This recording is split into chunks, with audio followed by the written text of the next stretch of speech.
Hello students, in this video we will discuss about the types of forces. As we know, whatever work we do or whatever the activity we do, some kind of force is there, right? So in this topic we will learn about the types of forces. Under the forces, two types of forces are here: contact forces and the non-contact forces. Under contact forces we will learn about muscular force and frictional force, and under non-contact forces we will learn about magnetic force, electrostatic force and the gravitational force. So first of all we will discuss about contact force. What contact force is? You can understand from the word contact means something is in touch with other object, right? Contact forces are the forces which act only when objects are in physical contact with each other. Means these forces act only when two objects are in touch with each other. Here you can see in the picture, the two boys are pushing the box, right? They are pushing the force, by applying force with the hands. Means the hands and the box are in touch with each other. So these forces are known as contact forces. For example, when a student flips the pages of the notebook or a book, his fingers interact with the pages, which lead to the change in the shape of the pages, right? Or, when you're rolling the ball, that hits the stationary pins, they fall apart and the ball interacts with the pins.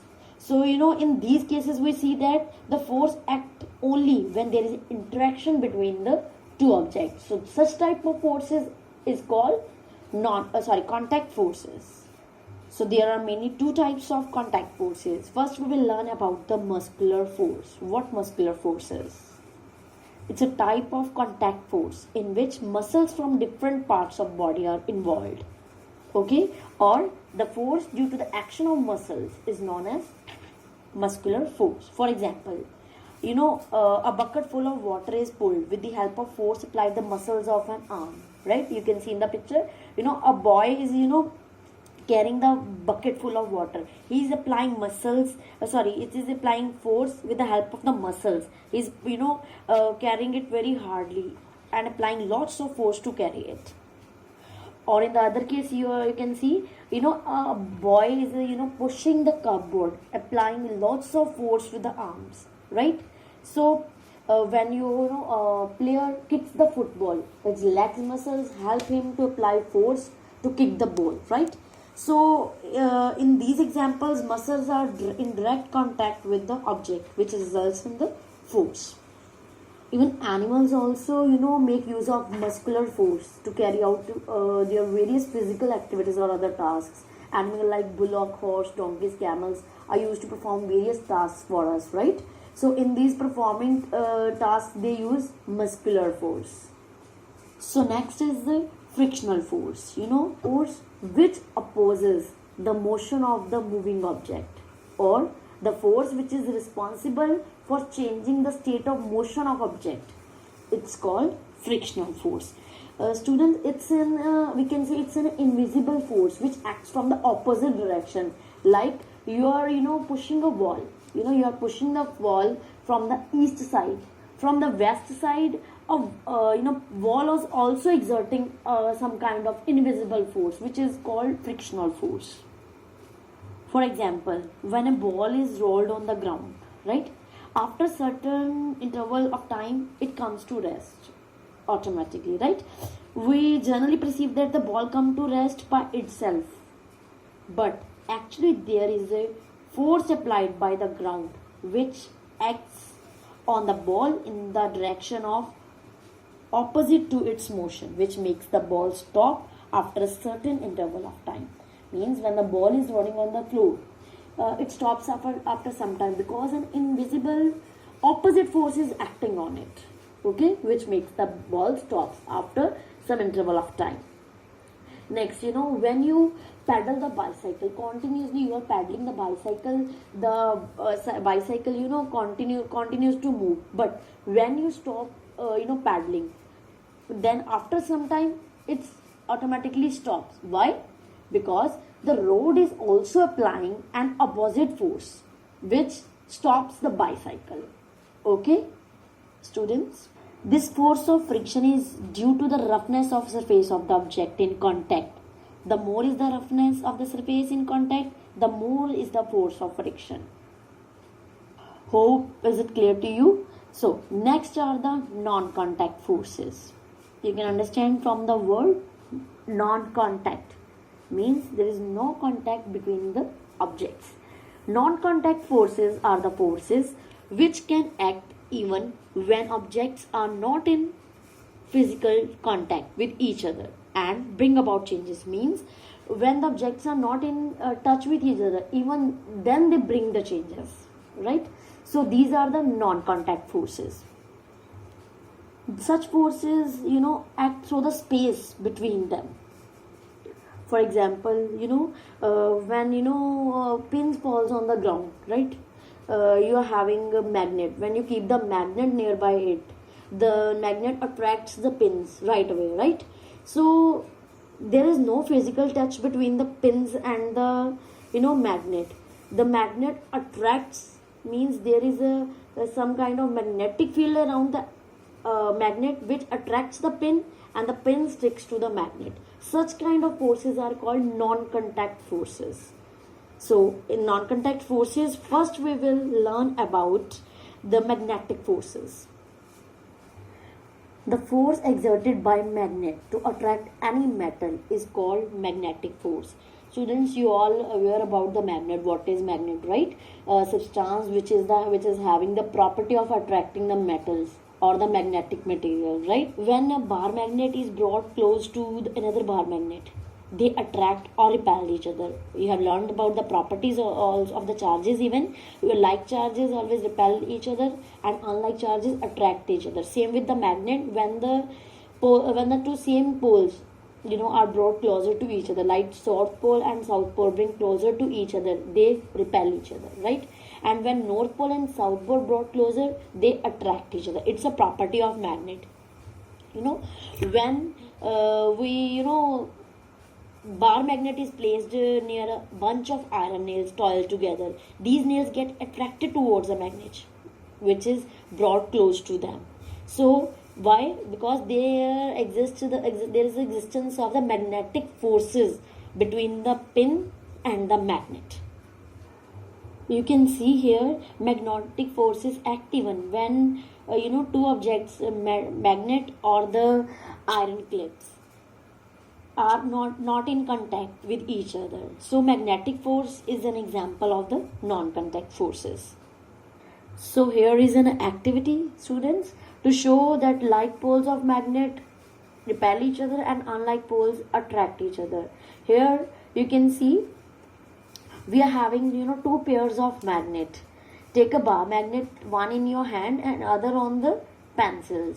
When you keep the same pole of the magnet near the magnet which is placed on the pencils, you will observe that the pencils rolls in the another direction, means the magnet repel the magnet. And the second case, you can see when you keep the unlike pole near the other pole, they will attract, the pencils will roll towards the magnet, means there is an attraction between them. So it's all about attraction and repulsion between the two magnets. Next is the electrostatic force.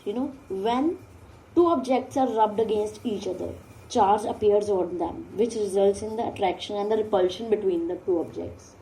You have done one activity, even students, so many times.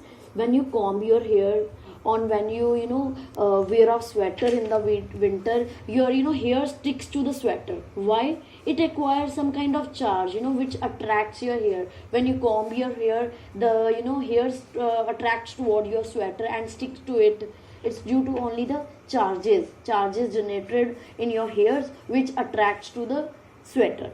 Means the sweater is the uncharged object. So the forces between the two objects, or the force exerted by a charged object on another charged or uncharged object, is called electrostatic force.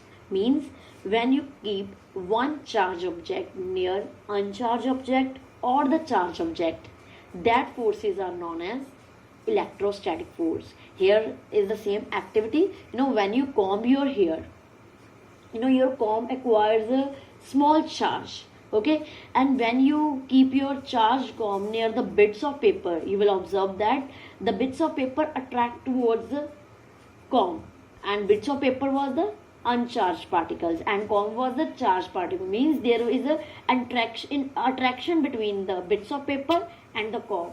Such type of forces are called electrostatic forces. Such type of forces can be seen only when two charged body are kept close to each other. If they are kept at at infinite distance, there will be no attraction between them or the repulsion between them. Another example is when you rub two balloons with each other. You can try it at home, even students. When you rub the two balloons with each other, you will observe that after rubbing, when you bring close to them, they fall apart to each other. They will repel each other. Why? Because they acquire the same charges. We were rubbing them with each other, and both are having both material is same, so both acquire the same charge. That's why they repel each other. So we can see from these activities that electrostatic forces are attractive as well as repulsive in nature. So here is an activity, students, to prove that the electrostatic force is a non-contact force. So what you will do in this activity, you will take a straw, plastic straw, you will cut it into two halves, hang one half with the table, or you can hang it anywhere. Okay, hang it and keep the other straw in your hand. What you will do, you will rub the straw which is in your hand with a piece of paper. After that, after rubbing, you will bring it closer to the uncharged straw which is hanged with the table. Okay, what you will observe, you will observe that both the straws will attract each other. Why? Because they are having different charges. One is hanged with the table which is having which is uncharged, right? And the straw which is in your hand, it acquires charge. Why? Because it was rubbed with the paper.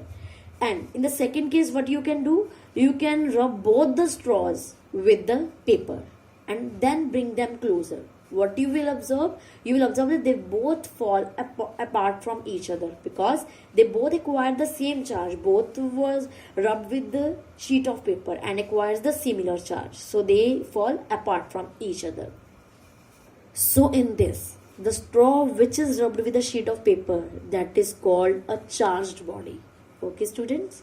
So after this activity, we can say the force exerted by charged body on another charged or uncharged body is known as electrostatic force. This force comes into play even when the bodies are not in contact, as you have seen in the activity. When we keep them close to each other, means there is a space between them.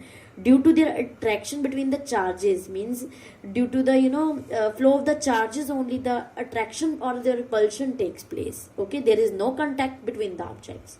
Okay, students. So next are the gravitational force, students. You observe that when your coin or the pen falls to the ground or slips from your hand, it always goes in the downward direction, means towards the ground. Have it ever happened with you that you are throwing something upward and it never comes back? No, it never happens, because our earth is having some kind of force which is called the gravitational force, which generates pulls towards the things. Okay, the leaves, you always observe that the leaves, fruits, everything comes downwards only, right? Objects or things falls towards the earth because it pulls them. This force is called force of gravity, or just gravity, we can say. It is an attractive force only. It's not repulsive, it's only attractive force, because earth attracts everything towards itself. For example, when you throw ball from height, right, it comes in the downward direction. Sometimes it is having it jumps upward and downward, but in the end it comes to downward only. This force is due to the attraction between the earth and the object. Okay, students. Hope